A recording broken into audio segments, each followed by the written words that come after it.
Hanoka is your typical high school student who's pretty sure he'll never get a girlfriend, since he's not cool, rich, or smart. But one day, his life flips completely upside down when he discovers a world of magic and monsters, not because of Truck-kun this time, but thanks to the most popular girl at school. Turns out, being friends with the principal comes with extra perks, and somehow, that includes dating his daughter, Ayaka. Hanoka's only weird trait is that he rides the same bus as Ayaka and sits right next to her in class. Even though they sit side by side, they've never said a word to each other, and it feels like they live in totally different worlds. Everyone gathers around her like hungry ducks, while he's basically invisible. One day, he drops his eraser by accident and Ayaka picks it up for him, and we all know how her fan club reacts to that. They drag him out of class, shove him down, and beat him like he's some random background character, warning him not to ever make their princess lift a finger for him again. After getting beat up like a mop, he heads to the teacher's office to help out since it's his turn for day duty. But then, a girl walks up and takes the stack of papers from his hands. You might think this is where some sweet romance begins, but no, she's just one of Ayaka's followers, and she wants Hanoka far away from her because Ayaka is on day duty too. So just like always, Hanoka ends up playing the background in Ayaka's story. After school, he heads out to take the trash and starts thinking about how boring his life is. That's when he notices a sketchy bunny toy in the garbage and pulls it out to check it out. On its belly is a message that says, "Today's weather will be clear, but some school buildings might fall." He thinks it's just a dumb joke from some fourth grader, but then he sees a huge shadow forming and looks up to see the school's clock tower collapsing on him. He wonders if this is when he'll finally get ice-guyed to some fantasy world full of cute girls, and sighs about how he never even held a girl's hand. The tower crashes down on him, and that should be the end of season 1 of Witchcraft Works. Or so he thinks until he wakes up in the arms of Ayaka, who's dressed in some kind of witch costume. He freaks out like the wimp he is, but Ayaka tells him to hold still, or he'll fall. He's confused until he looks down and sees they're floating in mid-air on a broomstick. In the distance, a cat-eared girl sees them and wonders if Ayaka is a workshop witch, then snaps her fingers and sends 2 giant rabbit-shaped toy soldiers to attack. Ayaka throws Hanoka up into the air, jumps away from the strike, and blasts them with fire magic before landing smoothly and catching Hanoka like a princess, giving him a full close-up of heaven. The rabbit toy soldiers get back up and charge at them with their swords, but Ayaka blasts them with fireballs, then fights up close using her broom and magic. She tells Hanoka to stay near her, but he does the exact opposite like the fool he is, and turns around to see a cat-eared girl behind a building waving him over, saying it's safe. He assumes she's a friend of Ayaka's and runs to her, only to get surrounded by more rabbit soldiers who grab his arms and force him to kneel. One of the soldiers walks over with an axe, and they all get ready to make him the next nearly headless Nick for a Harry Potter remake. He wonders if this is just a dream, but then Ayaka jumps in, sets all the soldiers on fire, and saves him like the real main character she should be. Hanoka still thinks he's dreaming and starts complimenting her, saying she even looks amazing in his dreams and there's no way she'd ever care about him, let alone save him like some Sailor Moon Harry Potter combo. She tells him it's her duty, and even if he's confused, he doesn't need to worry because she'll protect him. He asks why, and she says it's because he's her princess. Did Hanoka just get confirmed as a girl? Hanoka asks himself the same thing and starts questioning if he's even a boy. But Ayaka reminds him that this anime isn't set in 2023. And there are still only 2 genders for now. She tells him to let her handle things, but he notices her hair is slightly burned and worries that he caused it. He asks why she took the hit for him and blames himself for being dumb and falling for a trick even after she warned him to stay close. He says her burned hair is his fault and a gift from above, but then stops, realizing he's actually just being a total simp. After years of being bullied by her fanboys, he's now turned into one of them without even knowing. While he sits there feeling ashamed, he spots one of the toy soldiers getting back up to attack her from behind. Remembering what Sasuke did on the Naruto Bridge arc, he jumps in front of her and takes the hit instead. He thinks he'll look cool saying his body moved on its own, but he faints before he can even speak. Ayaka kneels next to him and gives him a gentle hug, and yes, there's a reason I said gentle hug instead of just hug. Seeing Hanoka get hurt makes Ayaka furious, and she says she should have burned all of them to ashes from the start. She stands tall and casts her strongest spell, Million Clover, wiping out the enemies with a huge blast of fire magic. Later that day, Hanoka wakes up in Ayaka's private room at school. She tells him it wasn't a dream, and she'll explain things later, but for now, they should head home. So, they walk out together, and Ayaka says for now, all he needs to know is that it's her job to protect him because he's her master. He's not sure what that even means, but just walks beside her quietly and they don't talk for a while. A few days later, everything seems back to normal, but this time, instead of being invisible, Hanoka starts getting jealous stares and angry looks when Ayaka chooses to sit next to him on the morning bus to school. After that, they walk to class together, and Hanoka feels like staying beside her any longer will get him killed. He fakes a stomachache and rushes outside, but ends up running into the bully Synth gang. They grab his collar and tell him to stay in his lane, and decide it's time for another beating until Ayaka shows up and tells them to back off. She ties his necktie into a bow and then warns everyone that she'll burn anyone who tries to lay a finger on him again. Later that day, at lunch, she sits with Hanoka and a bunch of girls from her fan club. She feeds him using her own hands and says she made the lunch herself. Hanoka enjoys the moment but feels uncomfortable being surrounded by 20 girls who clearly don't want him there. Thinking he's ruining the mood, he stands up and says he'll go eat somewhere else, then runs away. Seeing this, Ayaka gets upset and lights everyone's lunch on fire while staring at the ground. Meanwhile, Hanoka feels guilty for being rude and walks through the courtyard where the building fell on him. He notices everything looks normal again, like nothing ever happened. Then, he turns and sees the cat-eared girl standing beside him. She tells him the falling building was just an illusion, and then says she's finally sure that he's a clueless loser for coming alone without realizing anything. She steps closer while changing into her witch outfit and says her name is Tanpopo, from the Tower Witches. She says she's here to kidnap his dumb self and calls out her soldiers. But before anything happens, Ayaka appears and grabs Hanoka. Tanpopo says she was waiting for her to show up, then commands her army of toy soldiers to attack. This time, it's more than just a few soldiers. They rush Ayaka from every direction with swords and spears. After the battle, Hanoka wakes up on the ground and sees Ayaka shielding him, full of wounds he can't even count. She asks if he's okay, and he wonders how she's still alive. Feeling useless, he tells her he believes in her, but thinks he should call an ambulance. Ayaka says if he really wants to make it up to her, he should promise not to run away during lunch tomorrow. He agrees, then freaks out that she's bleeding everywhere. But she explains she's made of fire and it's fine. She tells him to close his eyes and stay still, then uses her magic to blow the soldiers away. She turns every soldier into ash, then walks up to Tanpopo while holding Hanoka like a princess. She tells Tanpopo she's about to toast her furry tail and blasts her with a big fire spell. Tanpopo barely escapes by calling in more soldiers and running off with her butt still smoking. After that, Ayaka tells Hanoka to open his eyes, and he's shocked to see everything looking normal again, clean with no damage in sight. Then they head home and end the day. The next morning, 5 new students transfer into their school, and guess what, it's Tanpopo and her gang of Tower Witches. A few days go by, and Hanoka keeps asking Ayaka to explain what's going on with all this magic and why Tanpopo keeps coming after him. One morning, he decides to keep asking until she finally answers, but notices she didn't ride the bus with him that day.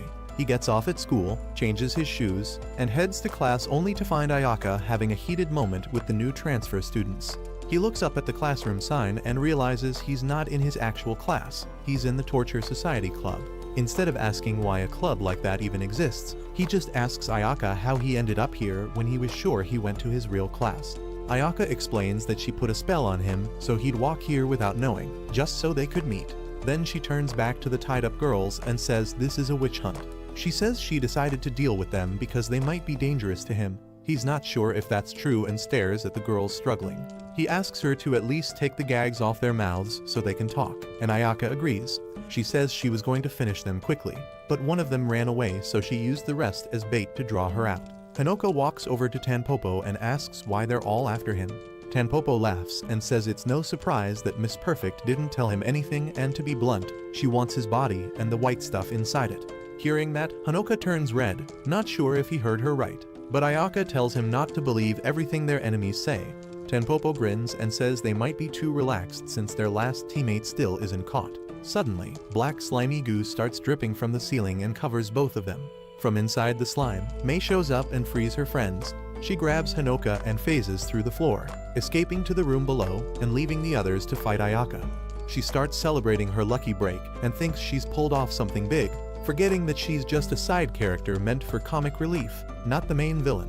A second later, Ayaka blasts through the floor and looks down at her with all 4 witches already defeated. She drops into the room and walks toward Mei, but Mei warns her to stop or she'll let her pet wolf bite Hanoka's neck. Yeah, what's with all these witches and necks? Ayaka tells Hanoka not to worry and says she'll roast Mei in seconds. She keeps walking forward. Mei stands up, holding Hanoka hostage, and orders her pet to bite his neck to prove she's serious. Instead of stopping, Ayaka sets Mei on fire and kicks her away, letting Hanoka go free. Shockingly, his neck is totally fine instead. The bite mark is on Ayaka's neck.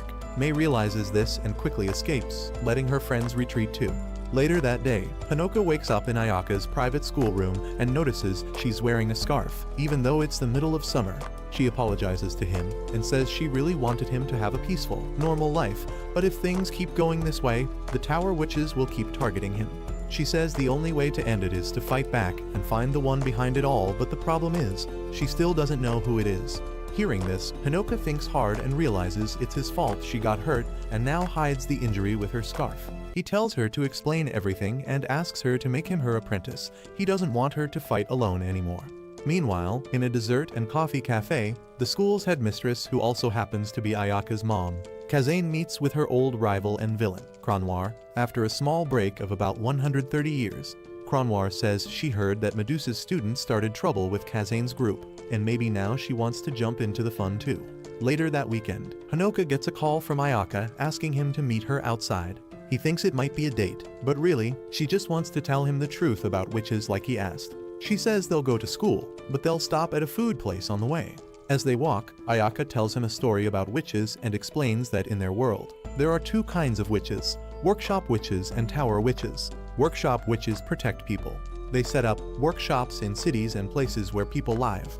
Their job is to make sure no one uses magic in evil ways, and they build these workshops in different places and live there, so that's why they're called workshop witches. But tower witches don't follow any rules. They only care about themselves and use magic however they want, even if it hurts people. She warns Hanoka that if the tower witches ever got him, the world could end and everyone might die.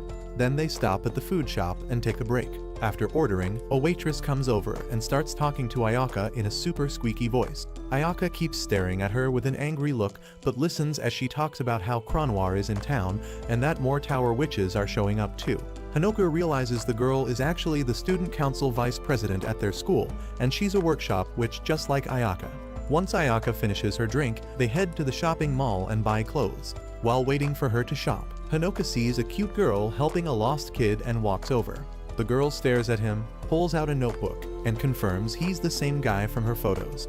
She then kicks the lost kid aside like an NPC and jumps at Hanoka with a sword, revealing she's a tower witch. Her friends show up behind her and attack Ayaka. Ayaka blasts them with fire and jumps in to save her precious princess boy. One of the tower witches pulls out a gun and uses what she calls gun no jutsu, firing right at them. Ayaka responds with bulletproof cape mode, Batman style, and blocks every shot. Then she pulls off a move like Ace's fire gun and totally scorches them. After that, she walks over with Hanoka in her arms and lets the witches run off like they're in some spy movie. Once they're done at the mall, they keep walking to school. Hanoka apologizes for dragging her into all this chaos. He asks if it'd be safer to just lock him up or seal him away somewhere, but she tells him not to worry about things like that, she'll always protect him. Then she says he better start studying hard, because being her apprentice won't be a walk in the park. Hearing that, Hanoka gets excited and says he's ready to grow stronger. Soon, they reach the school, and Ayaka reveals that the school is actually one of the workshops. She brings him to the headmistress's office to meet her mom, Kazane. Kazane scolds Ayaka for wrecking stuff at the mall and asks what kind of workshop witch breaks other people's things. She tells Hanoka it's tradition for workshop witches to introduce their apprentices to their master on day one, and that's why she made Ayaka bring him. The next day, Ayaka takes Hanoka out to train, but on their way, they get ambushed by Tampopo and her Team Rocket knockoff. Kana wonders if it's smart to fight Ayaka, since she's nearly impossible to beat, but Tampopo says they'll go with rapid stream formation, which basically means charging in like cavemen with no plan. Ayaka tells Hanoka to pay attention, and then sends the Goofy squad flying through the air like Team Rocket in Pokemon. Of course, Hanoka learns absolutely nothing from watching this. After that, they head back to school, and when Hanoka opens his locker, he's hit by a wave of hate letters and death threats. Someone even threw in a dead voodoo doll that looks like him.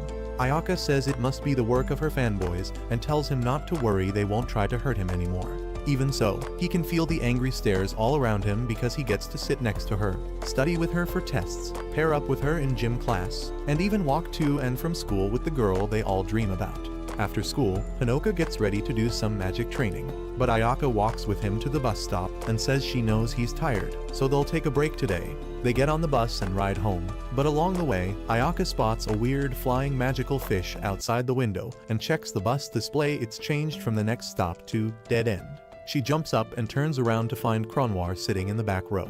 The bus is now completely empty, the driver is gone, and it's moving forward only using her magic. She tells Hanoka to stay calm, then turns to face Kronwar, who steps forward and introduces herself. Ayaka gets ready to launch a fire attack, but Kronwar freezes her with a spell called Dictatorship. She casts a powerful spell on Ayaka, but just as expected, it leaves her without even a scratch. Hanoka doesn't understand how strong Ayaka really is, so he foolishly jumps in front of her to protect her. Kronwar laughs at how dumb that is and says no matter how hard anyone tries, Ayaka can't be hurt. Then, she calmly walks over and stabs Hanoka right in the stomach. He drops to his knees, crying in pain, but she tells him to quit pretending and stand up already. Hanoka's confused, but then notices it actually doesn't hurt, and he's not even bleeding. Just then, Ayaka collapses to the floor, and he sees that she's bleeding from the same spot he was stabbed. Kronwar explains that it's because of a special ability called damage transfer, which means any harm meant for him goes straight to her instead, as long as they're close. She continues by saying the reason Ayaka has that ability is because she made a contract with him. That contract lets her use the special power inside of him to become an unbeatable witch, but in return, she must protect him from every danger. Then she says that if he really wants to save her, all he has to do is give her more power using the white stuff inside him, and no, it's not what you're thinking. She's talking about a spirit inside him, like the nine-tailed fox in Naruto. She hands him a glowing candy and tells him to eat it if he wants to unlock his true power. She tries to force-feed it to him, but Ayaka isn't about to let some tiny weirdo steal her pet's first kiss, so she fires off a blast of green flames that knocks Kronwar back. Yes, it all works thanks to pure plot armor. Then Ayaka tells Hanoka that she's going to change into something different for a while.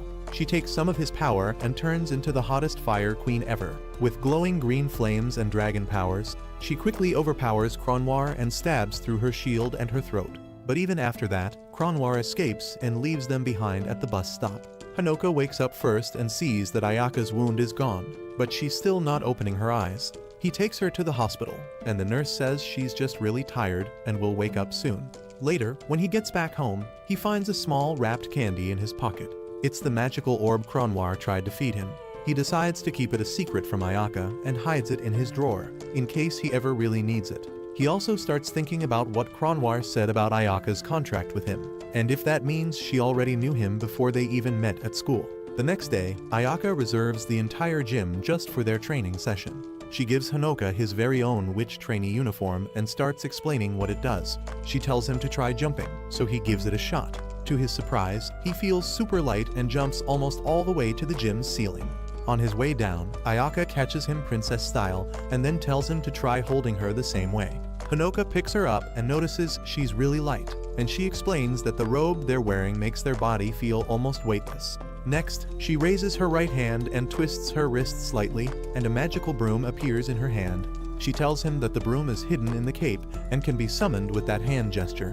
Hanoka gives it a try, but instead of summoning a broom, he just summons disappointment because nothing shows up. Just then, Ayaka's alarm goes off, and she says their time is up. Suddenly, tons of students open the doors and walk into the gym for practice. Hanoka panics and tells her they should hide before someone sees them wearing these total otaku-looking outfits. But to his surprise, no one seems to notice them at all. He wonders if he's become so invisible that people don't even see him anymore. Ayaka explains it's actually because of the robes they have a special charm that makes people ignore them, and others naturally avoid walking into them too. After that, she asks if he's scared of heights and then grabs him and flies up into the sky on her broom. She says they'll keep flying until he learns how to summon his broom. She explains that workshop witches usually fly around like this to check for trouble in their area. She also adds that at any time, there are 5 powerful witches patrolling their school to keep it safe from danger. After flying for a while long enough for a nap, Ayaka starts heading back toward the school. But Hanoka points down and tells her to stop. He sees a kid getting bullied and robbed and says they need to help. Ayaka tells him that's a police matter, not a witch one. Witches are supposed to stop evil witches, not get involved in normal people's problems. Plus, they're not supposed to reveal their existence to anyone. Hanoka doesn't like that rule and finally summons his broom, diving off into action. He almost ends the series by crashing headfirst, but barely pulls it off. He slams into the bullies like a car wreck and knocks them down. They get up, gang up on him, and prepare to beat him down until Ayaka shows up and roasts them all to a crisp with her magic. Honoka reminds her that they're not supposed to attack regular people, but she says those guys were witches too, which is how they were able to see him even with the magic robe on. Turns out, the girl being robbed is friends with Honoka's little sister, Kasumi, and she isn't a witch, so she didn't notice any of the magic stuff. Meanwhile, in the city of Rothenburg, Medusa is being kept under the highest security possible, but somehow, she manages to break the seal and escapes from prison. The first people she decides to visit, none other than her lovely students team Tanpopo Rocket. But before she can find them, we see Tanpopo and her squad sitting at a restaurant, brainstorming a plan to capture Honoka and finally defeat Ayaka. It's not easy. Ayaka is basically unstoppable, and Honoka seems to give off some kind of magical charm that keeps her stuck to him like a loyal pet. As they talk, Rin suggests a new idea. Instead of going after Ayaka, they should wait until Honoka is alone and then grab him. The team agrees to this new approach. Just as they're about to leave, Kronwar shows up and says she'd love to join in on their little plan. The next morning, Honoka wakes up, heads downstairs, and gets ready for school. His sister, Kasumi, says good morning and helps fix his messy bedhead with a comb and hairdryer. While she's doing that, she casually asks him about the phone call he got from a girl last weekend. Honoka definitely doesn't want to admit that the most popular girl in school calls him Master, so he makes up a lie and says it was just a class call system. The girl's number was before his, and she called to say Monday would be a fun day. Kasumi raises an eyebrow and asks why he ran out of the house right after that call. Honoka starts sweating. He throws together another weak excuse, but she catches on and warns him she could blast his hair off with the dryer on full power. Then she says she knows he was out with Ayaka, and that she hears stuff around school too. She even gets picked on because her brother is taking up all the princess time. She straight up asks what kind of relationship he has with her. Honoka tries to figure out what to say, but just then their mom, Kamachi, calls them for breakfast, and Kasumi lets him off the hook, though she warns she'll continue this convo in his room later that night. Meanwhile, Ayaka is already waiting at the bus stop when she's ambushed by 3 witches from Tanpopo's crew. After breakfast, Honoka suddenly remembers he was supposed to meet her early and sprints to the stop. On his way, he gets tripped by a trap set by Tanpopo and her toy rabbit soldiers. They pin him down, and she tells him that while he's lying there, her friends are busy beating Ayaka to a pulp because now they know her weakness. Turns out, Kronwar spilled the secret. Ayaka loses her invincibility if she's separated from Honoka. Right then, 2 of the soldiers get launched into the sky by a massive leg. Tanpopo looks up and sees a giant bear plushie toying with her soldiers like action figures.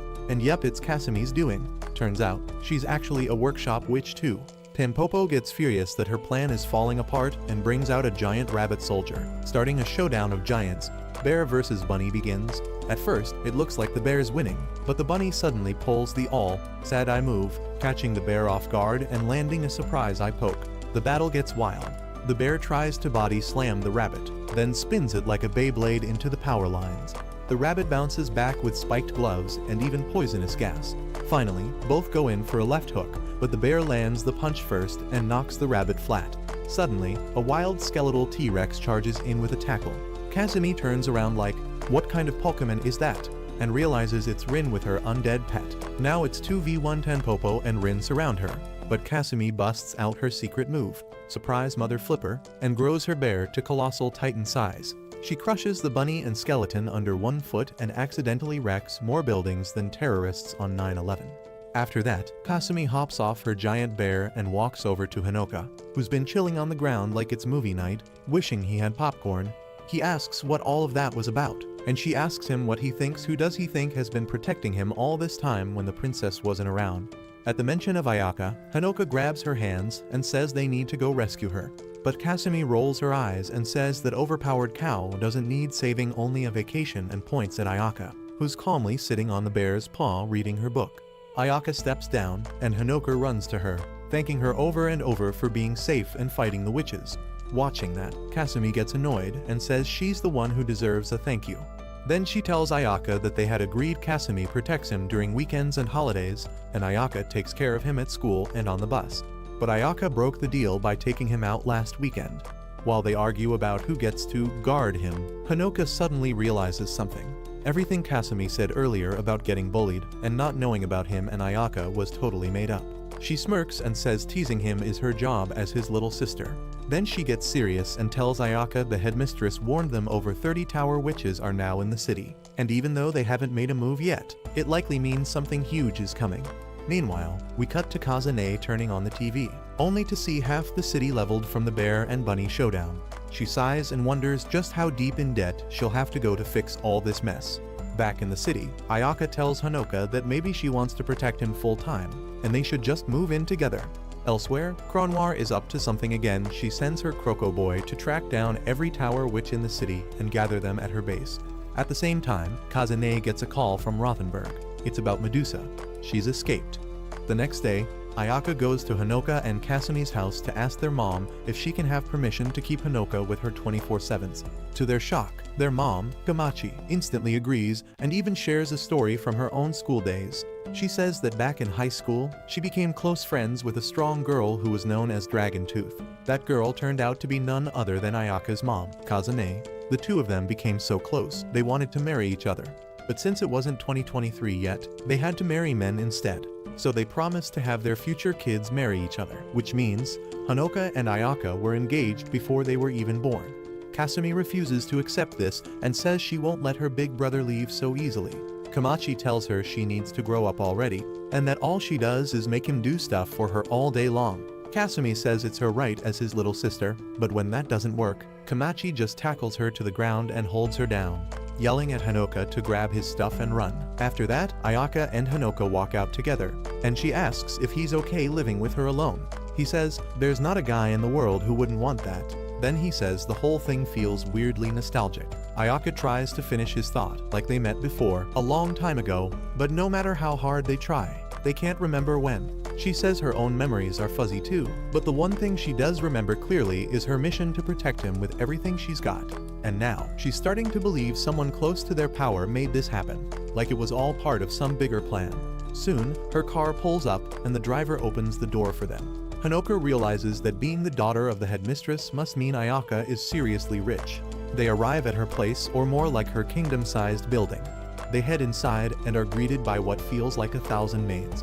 Ayaka says her room is on one of the upper floors, so they'll take the elevator. As they go up, Hanoka wonders who even lives in a 41-story house. They finally reach her room, but when they open the door, they find 3 maids already inside turned to stone. Standing behind them is Medusa, who says she got tired of waiting. Ayaka steps in and quickly tells Hanoka to stay on the 12th floor. She closes the elevator doors behind her. She transforms into her full flame-wielding battle form and begins fighting Medusa with everything she's got.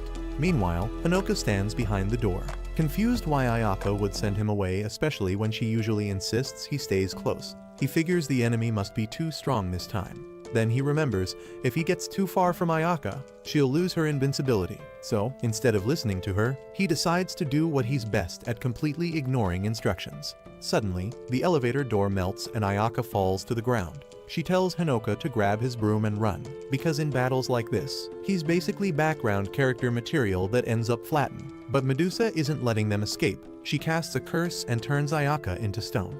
Hanoka begs her to release Ayaka and says he'll do whatever she wants, but Medusa says she's not foolish like he is. Then Hanoka remembers the candy. He still has the one he brought when they moved in together. He takes it out and swallows it, unlocking the hidden white energy inside him. Right away, a white-haired, vampire-looking woman appears and introduces herself as the White Princess, Evermillion. Medusa charges at her, but Evermillion blasts her straight out of the building along with most of the building itself with just a taste of her power. Meanwhile, Kazane looks out her window, hoping for a peaceful moment after work, just in time to watch her multi-million-dollar building explode into pieces. She sighs and figures Medusa must be behind it, then tells her assistant to gather every witch in town for a full-scale hunt. Back at the scene, Evermillion tells Hanoka that Ayaka was turned to stone because he lost faith in her strength. To undo the curse, he has to believe in her again, basically, give her a true love-style kiss like in Snow White. She then disappears, reminding him not to call her unless it's really important. Right after that, Medusa returns, this time with backup team Tampopo Rocket is back. Hanoka kisses Ayaka, breaking her stone curse, and then clings to her like a cockroach during the wild battle that follows. Ayaka wipes out Team Rocket with one big blast and starts fighting Medusa one-on-one. They go all out, evenly matched. Medusa tries to turn her to stone again, but Ayaka breaks through the spell with the power of fire, feelings, and classic plot armor. As they're fighting mid-air, Honoka starts feeling sleepy, and yep, you guessed it, he falls asleep hugging Ayaka. Talk about being dead weight. Later that night, he wakes up in the school nurse's office and sees Ayaka sitting beside him. He asks if everything that happened was a dream. She says nope, it was all real. Then she pulls the curtain aside to reveal Medusa and her students lying peacefully in the bed next to theirs. Honoka freaks out, but Ayaka tells him she'll explain everything later and that they're not enemies anymore. She closes the curtain again, leans in, and kisses him saying she's just returning the favor. Later on, they decide to head back to Honoka's house since Ayaka's place quite literally got blown to bits. Kasumi heads out for the night after getting summoned by Kazane, while Ayaka and Honoka meet his mom back home. The next morning, Kasumi comes back after searching for Medusa all night and failing the mission. She decides to check on Honoka and walks into his room only to find Ayaka sitting on top of him and checking the seal on his chest. She gets mad knowing that her mom actually allowed Ayaka to stay over and starts being rude to her at the breakfast table. Kamachi can't take it and suddenly falls into a deep sulk. Honoka scolds Kasumi for being disrespectful and tells her to apologize. But it's too late. Kamachi wraps herself up in bed and won't talk to anyone. Honoka calls her job to report she's sick and won't be coming in, then leaves for school ahead of the others. Back at school, the student council and Ayaka's fan club are holding a meeting. The president is losing her mind. It's been 2 weeks since Honoka got close to their princess, and no one's done anything about it. She turns to the vice president, but even she refuses to act. She tells the president to calm down because Ayaka said she wouldn't let anyone lay a hand on Honoka. Not liking that answer, the president turns to their club advisor, science teacher Kaiokairo sensei, and calls him out. She says he only became their advisor because he was too chicken to say no, and that she's done dealing with his uselessness. If he doesn't do something about Honoka, she'll have the whole council vote to have him fired. Later that morning, Kaiokairo approaches Ayaka and Honoka and asks to speak with them in the science lab.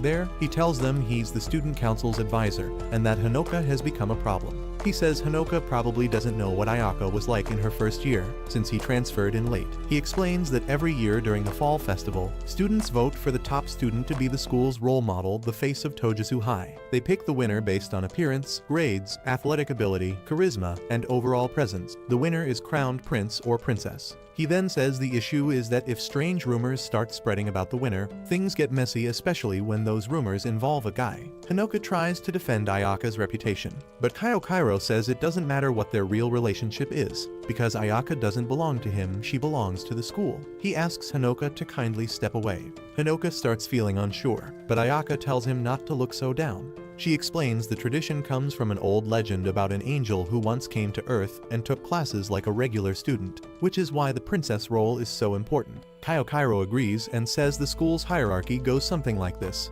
headmistress, princess, student council, teachers, and then regular student. Ayaka, being the headmistress's daughter, already holds 2 of the highest positions. No one can really tell her what to do, but the problem is, he might get fired by the council. Ayaka says she already has a plan and they just need to speed things up. Kaiokairo says he's relieved to hear that, but says now they need to talk about the real reason he called them there. He pulls out a magical tool and teleports Honoka and himself into another dimension. He tells him not to panic, then brings out a small orb similar to the magical candy Cronnoir gave him. He says it's a weaker version and jokes that the real one probably felt rough going down. Honoka is shocked he never told anyone about that candy except Ayaka. Kaiokairo explains that Honoka summoned the White Princess using one of those candies, and that action broke one of the 5 seals holding her in. He says the headmistress may soon become an enemy, even though she was the one who made it possible for him to live a free life in the first place. She only agreed to it under one condition: the 5 seals had to remain untouched.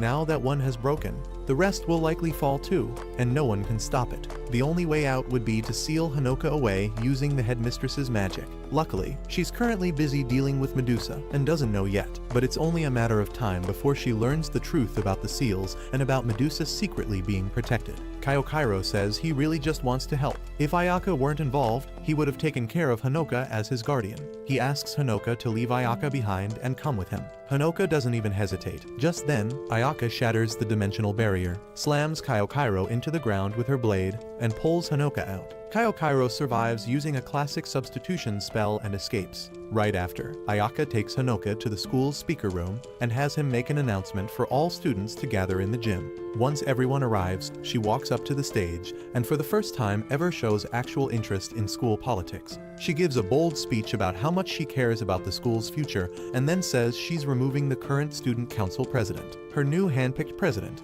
none other than Hanoka. Ayaka then names herself the new vice president and gives the old vice president the downgraded title of vice president. Later, Hanoka stands in front of the student council and gives a short speech. He admits that he knows most of them don't like him right now, but he promises to earn their respect over time and hopes they'll accept him for real. Meanwhile, Kasumi is not having it. She's done watching Ayaka steal her brother, so she decides to take Hanoka back by force. She builds an over-the-top trap and follows them after school. When the two walk into a toy store and Hanoka steps outside for air, she strikes kidnapping him with her giant bear, throwing a car at Ayaka and knocking her out with sleep injections. Then, she attaches airplane wings to the bear using pieces of their house and takes off toward the woods. She says they'll live there alone, just the two of them. She tells him she overheard the teacher's warning. The headmistress will turn on him and her daughter probably will too. Just then, a giant shadow appears above them. They look up to see a massive dragon swooping down, ridden by none other than Ayaka. She's done playing side character and goes full action hero, launching fire spells from above. Kasumi tries to dodge, but it causes half the city to explode. Eventually, the bear crashes into a building, and everyone falls. Ayaka jumps down and saves them all, catching them and softening the fall. She brings them back home and puts them to bed. That night, Hanoka wakes up and apologizes for his sister's actions. Ayaka shrugs it off, saying all Kasumi did was throw a car and knock her out with a few words. She actually respects her for being such a protective sibling. Then she playfully asks if he'd like her to act like a little sister too. Hanoka laughs and says she'd be more like his older sister. They goof around all night with the idea until Ayaka gets bored and falls asleep. Hanoka lets her rest in his bed, then looks at the toys he bought for both her and Kasumi, sadly noticing they were destroyed during the fight. Meanwhile, Kamachi picks up her phone to hear Kazane's voice. She's coming over to talk with Ayaka and her son. The next morning, Kazane arrives and goes shopping with Kamachi and Kasumi. Ayaka wakes up early and makes breakfast for Hanoka. He wakes to the smell of food and sees her in the kitchen. He quietly admires how beautiful she looks and joins her for breakfast. Meanwhile, Tanpopo and her group who are living with Medusa at Hanoka's place now plot to capture him. They ask Medusa why she's suddenly following Ayaka's orders. Medusa says they lost fair and square, and by the rules, they must obey the winner. As long as their goals line up, she has no reason to act yet. But if the others still want to try something, they're welcome to take their shot when Ayaka isn't around. So they sneak upstairs and wait outside Hanoka's room, hoping Ayaka will leave. But surprised, she stays awake by his side all night and only leaves to make breakfast. Apparently, she doesn't need sleep like normal people, just another op skill of hers. Later, in the living room, Hanoka and Ayaka talk about their moms, then head out to get the laundry when it starts raining. At that moment, Kazane and the others return. Ayaka steps out to greet them while Hanoka goes to dry off in the bathroom, only to walk in and run into Mei and the others.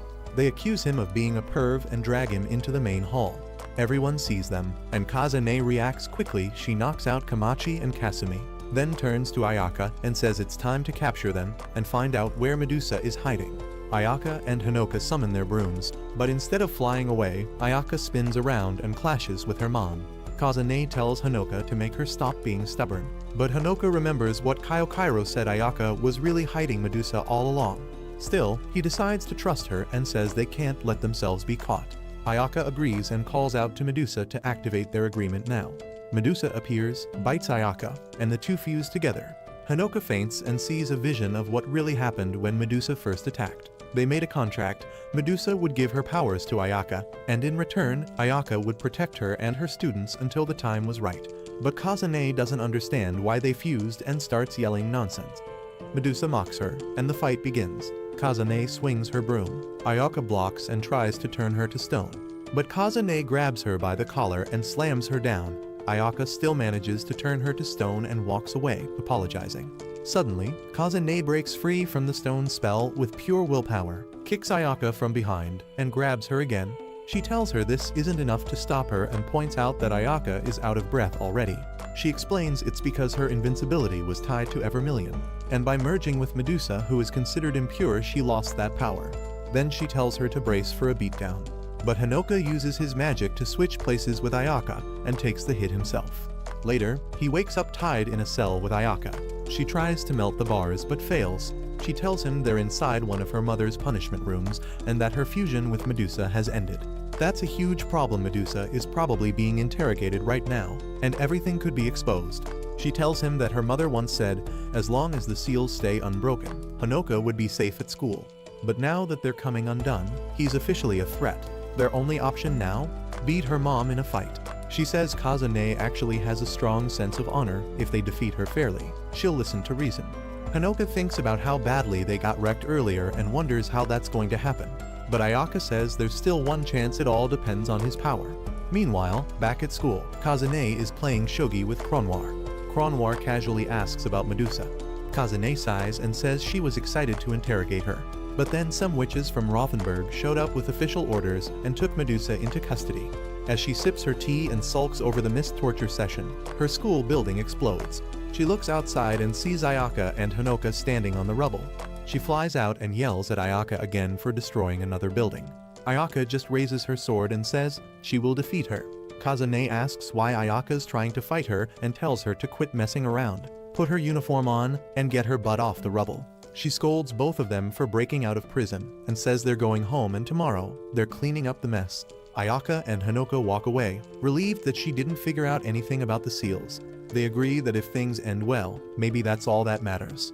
That night, Hanoka and Ayaka sleep in the same bed, but don't worry, nothing happens.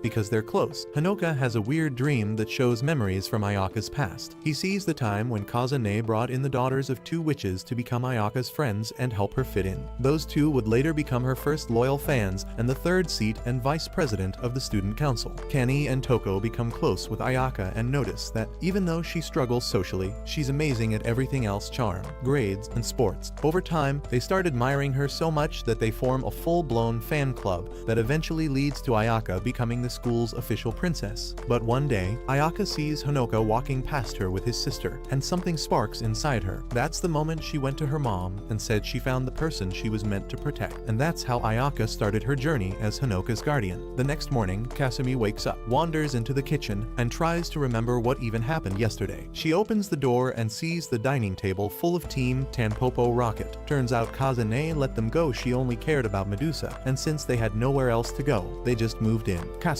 is not happy. After getting ready, she heads to Hanoka's room to wake him up, and once again finds Ayaka on top of him, this time dressed like a nurse, saying she's checking his seal. After breakfast, everyone walks to school. It feels like things are back to normal. Hanoka's locker is full of hate mail and letters asking him to quit the student council, and as usual, he's messing up answers in class even though he's trying. At lunch, Hanoka and Ayaka head to the cafeteria. Suddenly, they hear glass breaking and rush downstairs to find students trashing the school. Chaos breaks out: motorbikes in the halls, students selling cigarettes. It's a full-blown rebellion. Hanoka asks what's going on, and Ayaka says it looks like an uprising. Tanpopo says it's his fault as student council president. Then, they see Toko shoved to the ground by a girl named Rinon. She hands Hanoka a note demanding that he come to the gym alone at 2:30 p.m. The tone of the letter definitely doesn't sound friendly. Toko explains that during her night patrol, she saw the former student council president at a bar with Rinon. She claimed Hanoka stole her position and is now ruling the school like a dictator.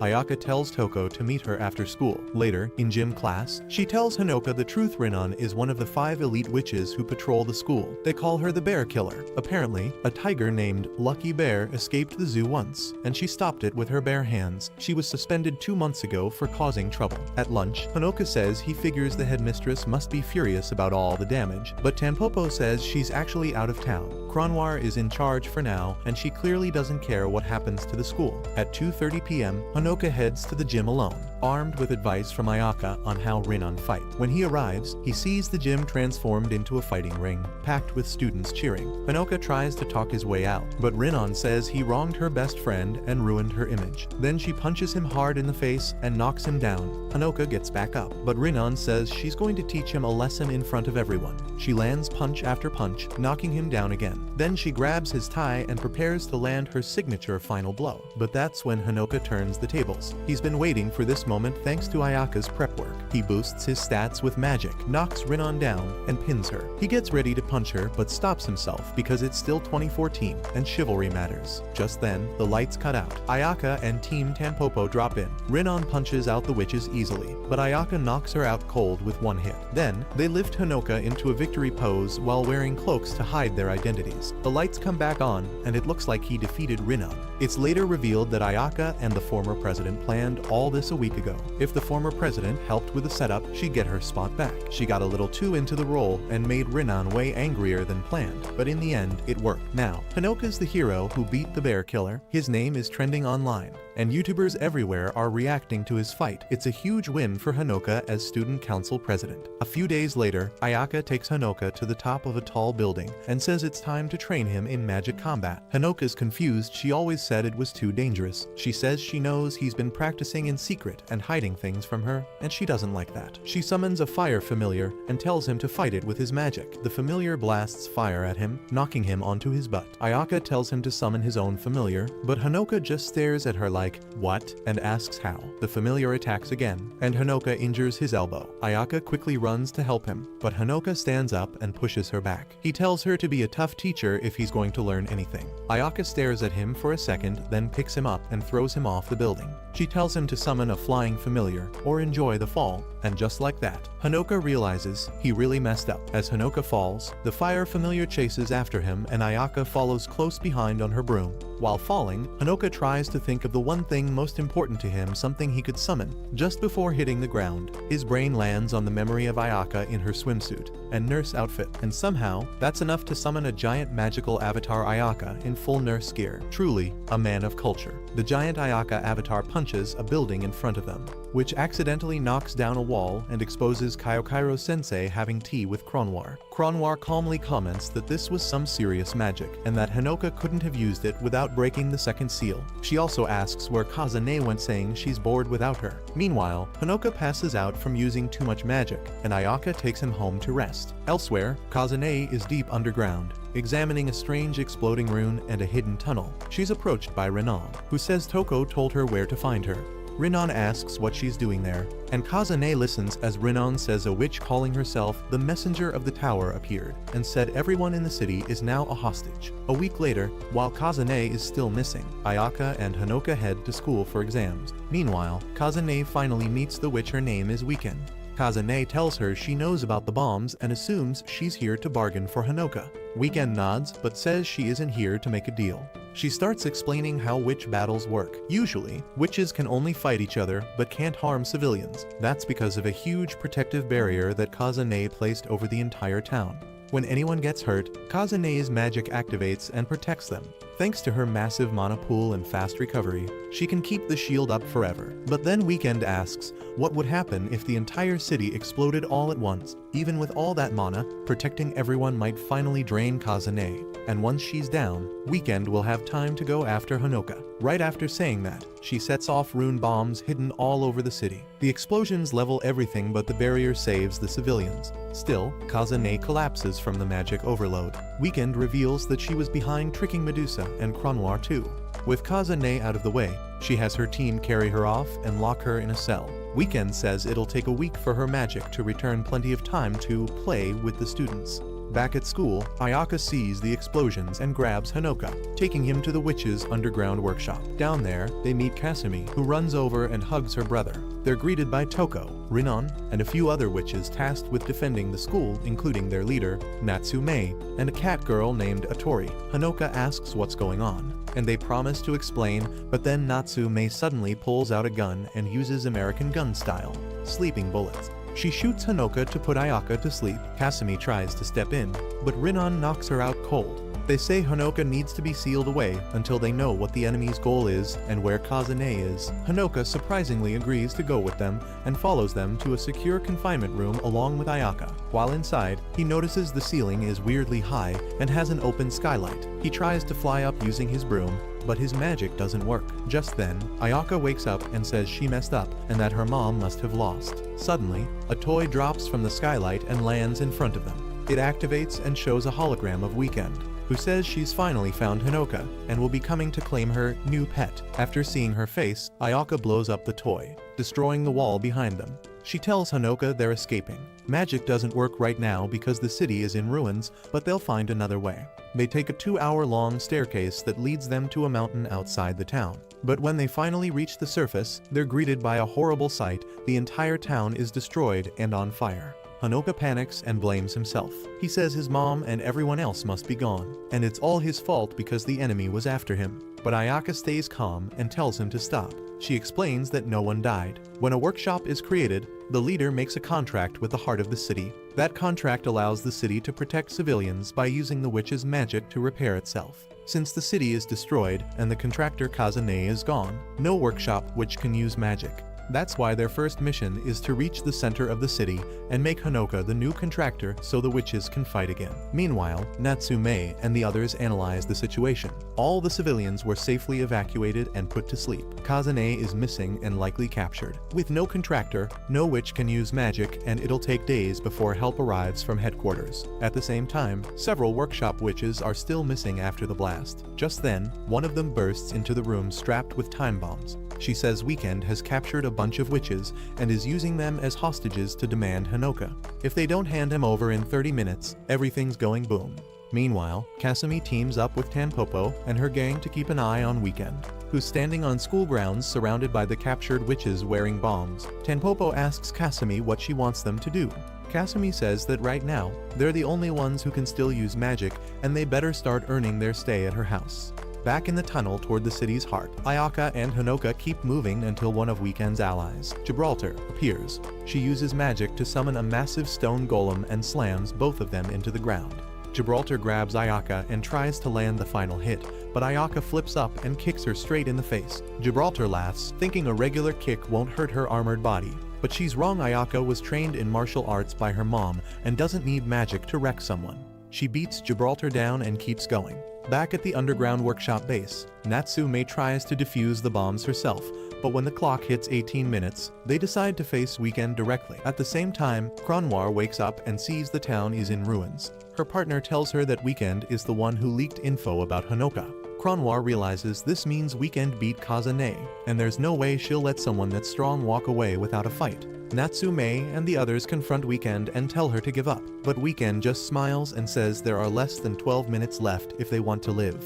They should hand Hanoka over. She admits she's not strong herself, but even if they beat her, they won't be able to stop the bombs. Kasumi starts to wonder if Weekend isn't the one controlling the bombs at all, and if someone else is the real threat. She takes off to search the building for Weekend's partner. Back in the tunnel, Hanoka reaches the heart of the city and follows Ayaka's steps to make the new contract. Time is almost up. Rinan and the others charge at Weekend, and at that moment, they feel their magic return. Hanoka has finished the contract. With magic back, they disable all the bombs and take down Weekend. They lock her up in a magic ceiling cell, but she surprises them by using physical grenades to escape. She blows the whole place up, wearing iron armor under her clothes to survive. Then she meets with her partner and sets off the last wave of bombs, taking out more workshop witches. She taunts Hanoka through his contract link, daring him to come save them. Hanoka tries to get up and help, but Ayaka headbutts him and says she'll handle it herself. Elsewhere, Kasumi and her team track down Weekend's partner and engage in battle. He has copy magic, which lets him use his opponent's powers. What follows is a Titan-style fight. Kasumi's giant pink bear mech versus his dark version. They smash into each other in an epic showdown. Kasumi looks like she's winning until the fight causes part of the school to collapse, with Tanpopo and her gang still inside. Kasumi uses her bear to save them, but the enemy takes advantage and knocks her down. It looks bad until Medusa appears in her human form, turns the enemy to stone, and tells her students she'll punish them later for doing such a bad job. She runs off, chased by Rothenburg witches. Back in the nurse's office, Atori shows up to check on Hanoka. Ayaka tells her he's got a high fever because of the stress of forming the contract. Atori says her mission's done and gives Ayaka an update. Cronwar is now hunting tower witches. She also tells Ayaka to stop worrying about Hanoka so much. Ayaka thanks her and asks her to watch over him while she goes to take down Weekend once and for all. She grabs her sword and flies off to the church where Weekend is hiding. Ayaka wastes no time and launches herself at Weekend, but gets thrown back by an explosion midair. Weekend says she doesn't have broken abilities like Ayaka or Kazane. That's why she spent years planting bombs all around the city. Now the place is filled with traps. Ayaka doesn't stand a chance. They continue fighting. Weekend brings down the roof with an explosion, hitting Ayaka. But Ayaka rises from the rubble, her fire magic now fully activated. The fight continues and Ayaka manages to beat Weekend in close combat. But right as she's about to relax, she's hit by another explosion and blasted to the door. Weekend reveals she has giant mana-powered dolls and sends them all to attack Ayaka. Meanwhile, at the school, Honoka and Kaiokairo are attacked by another one of Weekend's allies. Kaiokairo uses his magic to send Honoka back to the real world. He wakes up and asks Otori about Ayaka, but she tells him to rest due to his fever. Just then, she gets a call from Kaiokairo. He says Weekend has planted a huge bomb in this dream realm, and if they don't stop her, everyone who was evacuated will die. Otori carries Honoka to Ayaka's location, and they arrive just in time to see her lying on the floor, defeated. Honoka grabs her and tells her what's going on and that they need to defeat Weekend. He gives her permission to use his powers and Ayaka does just that. She completely wrecks Weekend, no holding back. She demands to know where the bomb switch is. Weekend grins and says it's too late and activates the bomb. As everyone starts dying, Honoka stands up and tries to call on Evermillion again. Ayaka tries to stop him, but he passes out. In his dream, he meets Evermillion again. She says he's back way too soon, and he shouldn't keep relying on her. She knows why he's here. He wants to bring back everyone and everything that was destroyed. She says she can do that, but such a big wish comes with a cost. When he asks what she wants in return, she says, his life. But she reminds him that if he dies, their contract will also take Ayaka's life. He hesitates, then agrees. He says there's no other way. They form a contract, and he uses Evermillion's full power. Suddenly, the entire city comes back. All the people are alive, and everything is restored like the bombs never exploded. Ayaka hugs him, but Honoka apologizes for sacrificing his life and hers. She refuses to let that happen. She stands up and yells out to Evermillion, offering her own life instead. Her magical powers vanish, and she collapses. Honoka survives, but before he can even cry, Weekend suddenly stabs him in the back. She tells him he ruined everything, and that now all she has left is a knife. She says she'll send him to the afterlife to be with Ayaka, but Honoka grabs the blade, yanks it out, and punches her to the ground. Then, he gets on top of her, slams the knife into the floor beside her, and says he's done watching people suffer. No matter how many times she tries to ruin his life, he'll stop her every time. He falls unconscious from the wound. Weekend looks at him, sighs, and tells her partner to patch him up. She says they've got a few days left before Kazane returns anyway. As they leave, they run into Kronwar and her crocodile partner, who take her in for a walk. Back at the school, everyone's okay, but Honoka is sobbing beside Ayaka's lifeless body. Otori enters and gets a call from Kaiokairo, who says the mission was a success. But Honoka's too heartbroken to care. He tells them everything that happened. Kaiokairo realizes something doesn't add up. Ayaka shouldn't have been able to trade her life for his. Only the contractor can make that kind of deal. Honoka then notices her body is still warm, even though she isn't breathing. He gets an idea. He tells Otori to draw a magic circle and place Ayaka inside. He says he thinks Ayaka forcefully broke their contract and to bring her back, he needs to create a new one. He cuts his hand and drops some blood on her chest, then hesitates. Instead of kissing her lips, he kisses her forehead. After a moment, Ayaka gasps and comes back to life. Later, in his dream realm, Honoka and Kaiokairo meet Evermillion again. She explains that years ago, Ayaka made a separate contract with her. If Honoka ever died or needed help, Ayaka would give up her contract with Evermillion, allowing him to use his own power instead. So, when Ayaka ended the contract, Honoka used only his power to restore the city. That meant her deal with Evermillion was cancelled. Meanwhile, Kronwar challenges Weekend to a one-on-one duel and totally destroys her like a side character facing the main hero in a tournament arc. She's disappointed that Weekend was so weak and thinks about torturing her just for wasting her time. But just then, Kazane shows up and says she wants Weekend for punishment. Weekend is shocked. She thought Kazane would still be out of magic for days. Kronwar says nope, it only took her 20 hours to recharge. When asked why she didn't show up earlier, Kazane says she wanted the kids to handle things for once. Now it's her turn to clean up their mess. Kazane and Kronwar fight over who gets to punish Weekend. It's an epic battle between the two strongest witches. It only lasts a few minutes, and Kazane, as usual, wins. It only lasts a few minutes, and Kazane, as usual, wins. The next morning, Honoka wakes up in his room. Ayaka greets him and says it's time for school. On their way, Hanoka asks if she's okay. She says it'll take time for her magic to recover, but she's fine without it. Suddenly, they're ambushed by Team Tenpopo Rocket again. They tried their usual capture Hanoka move, but Ayaka, even without magic, proves she's still the queen. She grabs Tenpopo and Mei by the head and nearly crushes them. They quickly apologize, and everything goes back to normal. But that's where this video ends. Remember to like and subscribe to the channel. Thanks for watching, and I'll see you next time.